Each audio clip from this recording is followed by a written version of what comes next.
Ladies and gentleman, ಜೂನ್ನಿಂದ ದರ್ಶನ್ಗೆ ಶುಕ್ರದೆಸೆ ಪ್ರಾರಂಭವಾಗುತ್ತಾ ದಾಸನ ವನವಾಸ ಮುಗಿದು ಮತ್ತೆ ಅಭಿಮಾನಿಗಳೇ ಕಟ್ಟಿದಂತ ಸಾಮ್ರಾಜ್ಯದ ರಾಜ್ಯಭಾರ ಮಾಡ್ತಾರಾ ಯಜಮಾನ?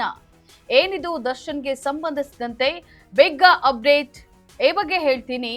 ಎಸ್ ವೀಕ್ಷಕರೇ, ನೆಲ ಜಲ ಭಾಷೆಗಾಗಿ ಪ್ರಾಮಾಣಿಕ ಪತ್ರಿಕೋದ್ಯಮ. ನೀವು ನೋಡ್ತಾ ಇದ್ದೀರಾ ಫೋಕಸ್ ಟಿವಿ. ನಾನು ಪವಿತ್ರ.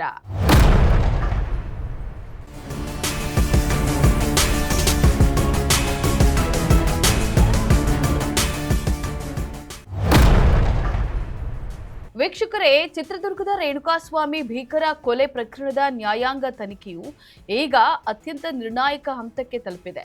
ನಟ ದರ್ಶನ್ ಅಂಡ್ ಗ್ಯಾಂಗ್ ವಿರುದ್ಧದ ಈ ಪ್ರಕರಣಕ್ಕೆ ಸಂಬಂಧಿಸಿದಂತೆ ಸುಪ್ರೀಂ ಕೋರ್ಟ್ ನೀಡಿರುವಂತಹ ಮಹತ್ವದ ಆದೇಶದ ಪ್ರತಿಯನ್ನ ದರ್ಶನ್ ಪರ ವಕೀಲರು ಬೆಂಗಳೂರಿನ ಸೆಷನ್ಸ್ ಕೋರ್ಟ್ಗೆ ಅಧಿಕೃತವಾಗಿ ಸಲ್ಲಿಸಲಿದ್ದಾರೆ.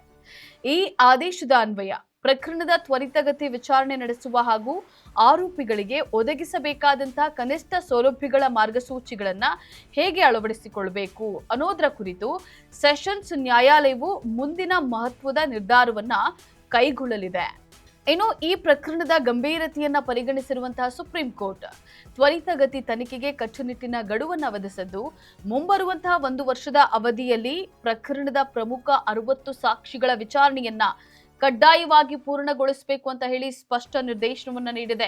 ಇದೇ ವೇಳೆ ರಾಜ್ಯದ ಪೊಲೀಸ್ ಠಾಣಾವಾರು ಸೆಷನ್ಸ್ ಕೋರ್ಟ್ಗಳ ಹೊಸ ನಿಯೋಜನೆ ಪ್ರಕ್ರಿಯೆ ನಡೆದಿದ್ದು, ಕಾಮಾಕ್ಷಿಪಾಳ್ಯ ಪೊಲೀಸ್ ಠಾಣೆಯ ವ್ಯಾಪ್ತಿಯ ಕೇಸ್ಗಳ ಹಂಚಿಕೆಯಲ್ಲಿ ಪ್ರಮುಖ ಬದಲಾವಣೆಯಾಗಿದೆ. ಇದರ ಅನ್ವಯ ಈವರೆಗೂ ಇನ್ಚಾರ್ಜ್ ಕೋರ್ಟ್ನಲ್ಲಿ ನಡೀತಾ ಇದ್ದಂತಹ ರೇಣುಕಾಸ್ವಾಮಿ ಕೊಲೆ ಕೇಸಿನ ಒಟ್ಟು ವಿಚಾರಣೆಯು ಮುಂಬರುವಂತಹ ಜೂನ್ 1ರಿಂದ ಅಧಿಕೃತವಾಗಿ 59ನೇ ಸೆಷನ್ಸ್ ನ್ಯಾಯಾಲಯಕ್ಕೆ ವರ್ಗಾವಣೆಗೊಳ್ಳಲಿದ್ದು, ನ್ಯಾಯಾಧೀಶರಾದಂತಹ ಸುಜಾತಾ ಎಂ ಸಾಮ್ರಾಣಿಯವರ ನೇತೃತ್ವದಲ್ಲಿ ಈ ಪ್ರೊಫೈಲ್ ಕೊಲೆ ಪ್ರಕರಣದ ಅಸಲಿ ಟ್ರಯಲ್ ಮತ್ತು ಸಾಕ್ಷಿ ವಿಚಾರಣೆಗಳು ಜರುಗಲಿವೆ.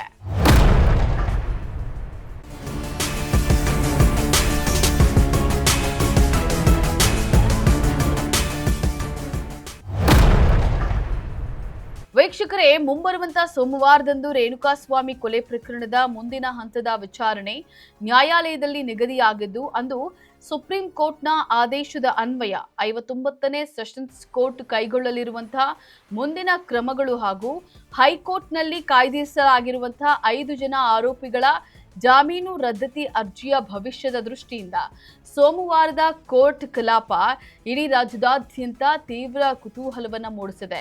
ದರ್ಶನ್ ಪಾಲಿಗೆ ಇದು ವರವಾಗುತ್ತೋ ಅಥವಾ ಮತ್ತೆ ಘೋರ ವನವಾಸ ಅನುಭವಿಸ್ತಾರೋ ಅನ್ನೋದನ್ನ ಕಾದು ನೋಡಬೇಕಾಗಿದೆ. ಇದಾಗಿತ್ತು ಈ ಕ್ಷಣದ ಅಪ್ಡೇಟ್. ನೆಲ ಜಲ ಭಾಷೆಗಾಗಿ ನೋಡ್ತಾ ಇರಿ ಫೋಕಸ್ ಟಿವಿ.